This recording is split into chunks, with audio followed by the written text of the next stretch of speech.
Pues imagina que esa característica por la que todo mundo le aplaude a una persona hoy en día. Ajá. O sea, esa madurez increíble o esa responsabilidad así de hierro, esa capacidad de resolver cualquier crisis que se presente en la oficina o en la casa. Sí, sí, sí. Imagina que en realidad es la cicatriz de una herida muy profunda de la infancia. Uf, es que suena súper contraintuitivo, ¿verdad? Y, sin embargo, pues la neurobiología y la psicología profunda nos muestran que es real. Totalmente. O sea, muchas de nuestras mayores virtudes en la vida adulta son, de hecho, respuestas traumáticas,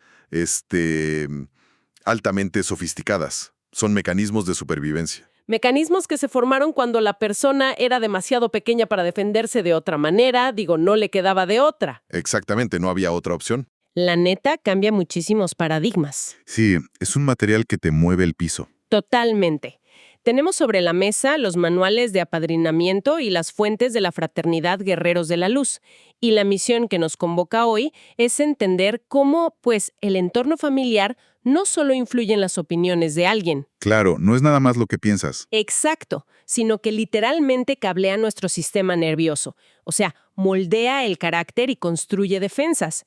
Y el propósito de esta charla no es para nada apuntar con el dedo a la familia. No, no se trata de buscar culpables. Para nada. Es más bien identificar las raíces del dolor, barrer con toda esa basura mental que cargamos y trazar una ruta hacia la sobriedad emocional. Así es. Y todo esto bajo una lente muy específica que los manuales llaman el amor adulto. Y fíjate que el punto de partida de la fraternidad es fascinante por su enfoque sistémico. Ellos, definen a la familia como el primer suelo. El primer suelo. Ajá, o sea, el laboratorio emocional primario donde el ser humano ensaya su identidad. Entonces, cuando ese suelo es fértil y los cuidadores están regulados emocionalmente, pues los instintos vitales básicos fluyen. Claro, como la pertenencia o el sentido de seguridad. Exacto, la búsqueda de afecto, todo eso se desarrolla de forma natural. Pero la gran pregunta, o sea, el meollo del asunto, surge cuando miramos qué ocurre si ese laboratorio se vuelve radioactivo, Uy, sí. si se vuelve tóxico o carente de nutrientes emocionales. A ver, quiero detenerme ahí un segundo en esa analogía del suelo, porque, me parece súper visual. Haz de cuenta, si tomas una semilla y la siembras en el rincón de una habitación súper oscura, Sí, donde solo entra un rayito de luz por una grieta chiquita, pues la planta resultante no va a crecer recta. obvio, ¿no? Va a crecer torcida, doblándose en ángulos imposibles, haciendo un esfuerzo verdaderamente monumental solo para alcanzar esa luz y poder sobrevivir. Es un esfuerzo desesperado. Exacto. Y desde fuera alguien podría mirar y decir, oye, qué planta tan defectuosa. Pero esa torcedura no es un defecto de fábrica, no. Es una genialidad adaptativa absoluta. Wow, es mi imagen clarísima. Ujú. Y es vital entender la mecánica clínica detrás de esa adaptación, porque a nivel del desarrollo neurobiológico, un niño pequeño no tiene el neocórtex suficientemente desarrollado. O sea, no puede razonar. Exacto, no puede razonar que, claro, mis cuidadores están operando desde el trauma o desde la negligencia. Un niño de 4 años no va a decir, ay, mi mamá tiene heridas de apego. Por supuesto que no, simplemente no puede procesarlo así. Su sistema nervioso autónomo capta la falta de sintonía como una amenaza de muerte, literal. ¡Qué fuerte! Y para no colapsar emocionalmente, activa lo que los textos de Guerreros de la Luz denominan el niño sobreviviente. Es una mutación emocional. Una mutación para no morir de angustia. Tal cual, el niño distorsiona sus instintos sanos simplemente para asegurar un mínimo de conexión, lo que en un entorno sano sería, una búsqueda de afecto natural, Ajá. pues en un entorno de miedo constante se convierte en una respuesta de sumisión extrema. El niño se vuelve súper complaciente para sobrevivir. Entonces, esa famosa armadura del ego de la que tanto habla la fraternidad no es un capricho. No, para nada. O un simple defecto de carácter que te inventaste. Es tu biología haciendo su trabajo de forma impecable para protegerte. Sí, impecable y efectiva. Pero el verdadero drama, digo yo, se presenta cuando esa persona cumple 30 o 40 años y sigue usando esa misma armadura oxidada en la oficina o con su pareja. Claro. Cuando la guerra, pues, terminó hace décadas, ¿no? Lo que ayer le salvó la vida emocional, hoy asfixia por completo al adulto. Exactamente. La estrategia, caduca, ya no sirve. Y el manual desglosa minuciosamente las dinámicas que generan estas armaduras. Hay un ecosistema familiar en particular que resalta muchísimo por lo engañoso que es. A ver cuál. Hablamos de la familia amalgamada, o también conocida como aglutinada. Uy, sí, esa estructura, la neta, engaña a cualquiera. Porque desde afuera parece en un comercial de televisión de esos de cereales. Sí, perfectos. Todos sonríen en la foto, van juntos a todos lados, se dicen todo el tiempo, somos los mejores amigos. Tienen un grupo de WhatsApp que no para de sonar nunca. Sí, mandando memes todo el día. Exacto. Parecen el estándar de oro del amor familiar. Pero esa es la ilusión de la armonía perfecta. El manual, de hecho, toma bases de la terapia familiar estructural para explicar esto. Salvador Minuchin, que es uno de los pioneros en este campo. Claro, súper famoso en psicología. Sí, él observó que los sistemas familiares sanos establecen fronteras. O sea, hay límites claros, pero permeables entre los individuos. Ajá. Pero en la familia amalgamada, esas fronteras individuales no existen en absoluto. Haz de cuenta, un solo organismo masivo y viscoso donde el nosotros devora por completo al yo. Oye, espera, me cuesta entender cómo opera esta falta de fronteras ya en lo cotidiano, porque a simple vista, pasar mucho tiempo juntos, pues suena a que simplemente se quieren mucho, ¿no? Sí, eso parece. ¿Dónde cruza la línea hacia la toxicidad? Mira, la diferencia fundamental radica en que la proximidad no es intimidad. En este caso es una fusión obligatoria. Las fuentes recopilan anécdotas de sufrimiento que lo ilustran perfecto. A ver, danos un ejemplo. Imagina a un adolescente que crece en una casa donde el simple hecho de cerrar la puerta de su cuarto, o sea, solo cerrarla, es visto como una agresión directa hacia los padres. Uf, qué asfixia. No hay derecho a la privacidad física, pero lo más devastador, lo verdaderamente cañón, es que no hay privacidad mental. ¿Cómo privacidad mental? Pues si en una sobremesa este joven de repente menciona que simpatiza con un partido político distinto o que tiene una visión espiritual diferente a la de la mamá. O simplemente un domingo dice, oigan, hoy no quiero ir a la comida de los tíos, me quiero quedar en mi casa leyendo. Exacto. Ante eso, el sistema no responde con curiosidad, no dice, ¿por qué? Responde con pánico y con una represión brutal.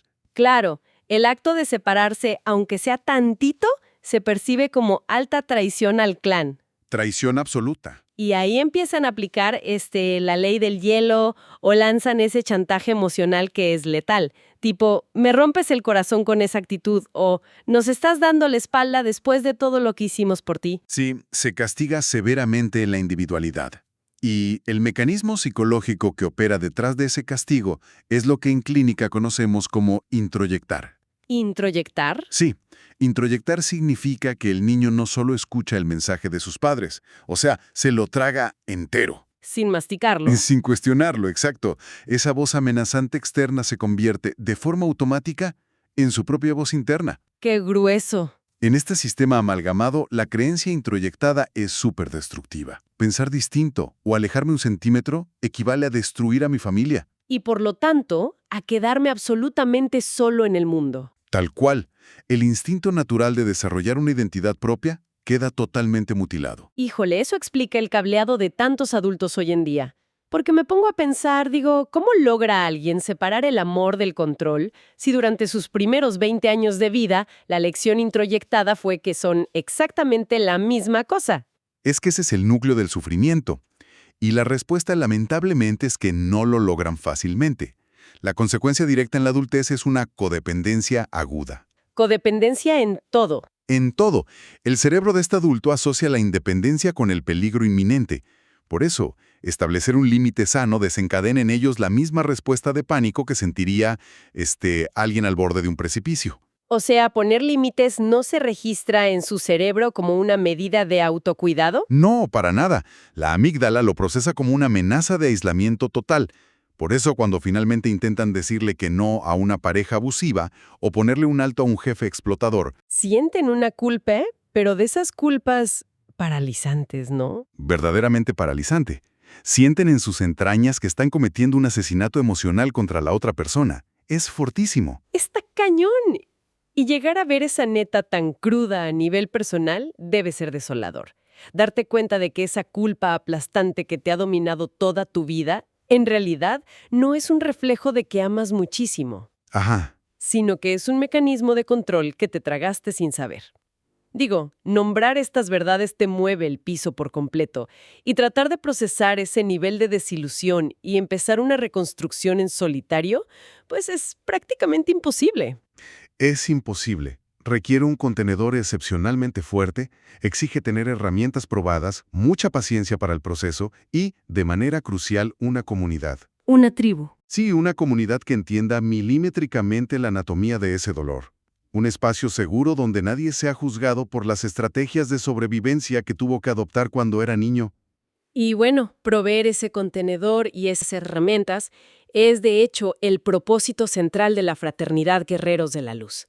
Para quienes nos escuchan y sienten que estas dinámicas resuenan profundamente con su propia historia, Claro. hay que saber que existe un camino estructurado.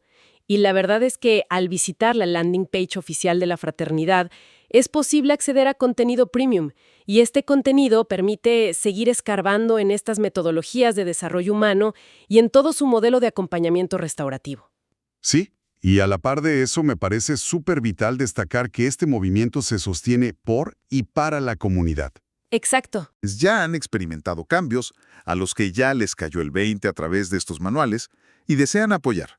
Porque hacer una donación voluntaria en esa plataforma genera un efecto en cadena de verdad incalculable. Totalmente. La filosofía de Guerreros de la Luz tiene un pilar padrísimo llamado transmitir la luz, que esencialmente significa devolver como gratitud en acción lo que alguna vez se recibió gratuitamente. Es devolver la ayuda. Y son esas aportaciones las que mantienen vivos los refugios y los espacios de sanación, como por ejemplo el Centro La Amada allá en Yucatán. Permiten que la orientación llegue a personas que aún sufren en la penumbra de sus propias defensas. Que están atrapados, ¿no? Sí, atrapados, sin saber cómo desarmar su codependencia. Es literalmente la oportunidad de convertirse en el faro de alguien más. Y vaya que se necesitan muchísimos faros hoy en día, porque las dinámicas familiares tienen unas formas muy, pero muy camaleónicas de disfrazar el daño profundo. Uy, sí, se esconden muy bien. Por ejemplo, si la familia amalgamada anula a la persona por un exceso asfixiante de proximidad, los manuales también detallan otra estructura que se va al extremo opuesto, pero que resulta, igual de destructiva. Sí, es la otra cara de la moneda. Es la que denominan la familia de roles invertidos, o centrada en los hijos. Así es. En la terminología clínica, a este fenómeno se le conoce como parentificación. Y es una dinámica sumamente compleja y, la verdad, muy dolorosa. Porque, a diferencia de los hogares donde hay violencia física o verbal que es muy explícita... Que todo mundo nota. Exacto. La parentificación ocurre a la vista de todos. Y trágicamente el entorno social no solo la ignora, Sino que la recompensa. la aplaude, sí. A ver, aterricemos el concepto con una historia típica, de esas que se comparten un montón en las sesiones de la fraternidad. Imaginemos a un niño de unos 8 o 10 años. Ajá, chiquito. Chiquito. Biológicamente, su cerebro y su energía deberían estar enfocados en jugar, en aprender en la escuela, en pelearse con sus amigos en el recreo y, sobre todo, ser cuidado. Es lo que le toca por evolución. Pero el escenario de su casa es otro, muy distinto. Quizás la madre cursa con una depresión mayor no tratada que la deja en cama todo el día. Sí. O el padre batalla con un alcoholismo que lo vuelve totalmente inoperante. La familia es un sistema, y este sistema en particular tiene un vacío gigantesco de liderazgo y de contención. Un hueco enorme. Entonces, este niño de 8 años, pues instintivamente toma el timón. Él es quien levanta a sus hermanos, les prepara el desayuno, los manda a la escuela. Y, la neta, peor aún, se vuelve el confidente no pagado de los adultos. El terapeuta de la casa. Ándale, escucha las quejas del matrimonio, guarda los secretos oscuros de la casa para evitar el estigma social de los vecinos y vive, calibrando el humor de sus padres al llegar a casa para evitar explosiones. Uf. Es una descripción perfecta y muy cruda de lo que las fuentes definen como una infancia robada. Infancia robada. Sí, porque el sistema estaba tan desbalanceado que el niño fuese arrancado de manera muy violenta de su lugar evolutivo y lo sentaron en un trono que le quedaba inmenso. El que llaman el trono del vacío. Exacto, el trono del vacío. La flecha del cuidado, que por pura biología debería fluir de los adultos mayores hacia las crías vulnerables. Fluye de abajo hacia arriba. El niño asume la carga de proveer estabilidad emocional a quienes deberían estarlo protegiendo a él. A ver, aquí me quiero poner un poco en el papel del abogado del diablo. A ver, dime. Porque socialmente a ese niño lo ven las tías, los vecinos o los maestros y siempre le dicen, ¡ay, qué maravilla de muchacho! Sí, qué buen niño. Qué maduro es para su edad, es un adulto en miniatura, nunca da un solo problema. Digo, no estamos patologizando desde la psicología algo que en realidad es simplemente un sentido de la responsabilidad admirable y una madurez temprana. Pues mira, entiendo por qué se ve así desde fuera. Y es precisamente la gran trampa de este sistema. Pero la neurociencia del desarrollo lo contradice por completo. A ver, explícame eso. Ese mal llamado adulto en miniatura no está operando desde la madurez, no es maduro. Está operando en un estado de hipervigilancia crónica. Está aterrado, en el fondo. ¿Sí? Su sistema nervioso simpático está encendido permanentemente. Está segregando niveles altísimos de cortisol todo el día. El niño introyectó que su único valor intrínseco, o sea, su único derecho a existir y a no ser abandonado por el sistema familiar, Reside en lo útil que es. en su extrema utilidad, exacto. Esos aplausos de los maestros o de los vecinos que parecen tan inocentes, en realidad funcionan como un refuerzo positivo para una respuesta de trauma muy severa. Claro, lo están premiando por estar traumatizado. Totalmente. Se le negó esa etapa vital de vulnerabilidad, donde el ser humano apenas aprende a recibir cuidado. ¡Wow! Eso está bien fuerte. Oye, ¿y cuál es la factura que ese estado crónico le cobra a ese niño cuando llega a los 30, a los 40 años? Híjole, la factura es un agotamiento total. Me imagino. Genera adultos hiperresponsables que viven como cuidadores compulsivos. Los que resuelven todo. Esos meros. En el entorno laboral, por ejemplo, son quienes asumen las tareas de todos sus compañeros de equipo, simplemente para mantener la paz y evitar la ansiedad del conflicto. No saben decir que no a más chamba. Nunca. Y en sus relaciones amorosas, tienden a buscar personas caóticas o emocionalmente rotas para rescatarlas, porque es el único modelo de vinculación que sus sistemas nerviosos reconocen. Es lo que les resulta familiar. Viven bajo una deuda emocional que es impagable, y sienten un terror auténtico a delegar cualquier tarea. En el fondo, creen que si sueltan el control por un segundo, Se cae el mundo. si no le resuelven la vida a los demás, el mundo entero va a colapsar y ellos van a ser descartados. Y lo más doloroso, lo más triste de este perfil, es que son profundamente incapaces de recibir un favor o un acto de cariño. Les incomoda. Muchísimo. Sienten que si reciben algo, deben pagarlo de inmediato con algún servicio. No se sienten dignos de amor gratuito. Es como cargar con un mundo entero en la espalda que jamás te perteneció. Tal cual. Y me imagino que cuando a alguien le cae el 20, o sea, cuando lee el manual de la fraternidad y dice, a ver, espérate, ¿este niño de 8 años era yo? El impacto emocional debe ser volcánico. Te rompes, claro. Punto profundísimo por el abuso, de usarte de esa manera. Y aunque esa rabia esté justificadísima, quedarse estacionado en el odio me parece que es cambiar una prisión por otra. Definitivamente. ¿Cómo proponen las fuentes transitar esa furia sin quedarse amargados así de por vida? Mira, la indignación es una fase crucial. No hay que saltársela. O sea, hay que sentir el enojo. Sí, es la energía vital del individuo descongelándose tras años de sumisión. Pero el manual advierte enfáticamente que el resentimiento crónico es como, es un veneno que la persona se toma esperando que sus agresores se mueran. Qué buena frase, muy cierta. Y para desarticular este odio, los padrinos y madrinas de la fraternidad introducen un principio filosófico que es tan doloroso como sanador. Nadie da lo que no tiene. Nadie da lo que no tiene. Digo, y me imagino que esto no busca justificar la negligencia de los padres. Porque si una persona creció asfixiada o parentificada, pues el abuso fue real y el daño ahí está. Claro, los hechos no se borran. Pero ¿cómo opera exactamente ese axioma al analizar la historia familiar? Opera iluminando la mecánica del trauma generacional, lo que el manual llama la cadena de daños. ¿Cadena de daños? Ajá. La negligencia, el control asfixiante o la incapacidad emocional de los padres rara vez brotan de la nada en una sola generación. No es generación espontánea. No. Esos padres que parentificaron o asfixiaron a sus hijos fueron, en su propio tiempo, niños sobrevivientes también. Heredaron sistemas nerviosos desregulados, miedos profundos, mecanismos de defensa muy defectuosos. Y además criados en épocas donde, ni siquiera existía un lenguaje para hablar de salud mental. Era tabú. Totalmente tabú. Y comprender la existencia de esta cadena no borra el daño causado. O sea, tu dolor es válido, pero despersonaliza la intención. Ah, ok. Permite entender que el dolor vino de cuidadores que estaban operando desde sus propios huecos emocionales, ¿sabes? No desde una maldad maquiavélica calculada para destruirte. Daban lo que podían con lo que tenían. Y esa despersonalización de la herida suena clave.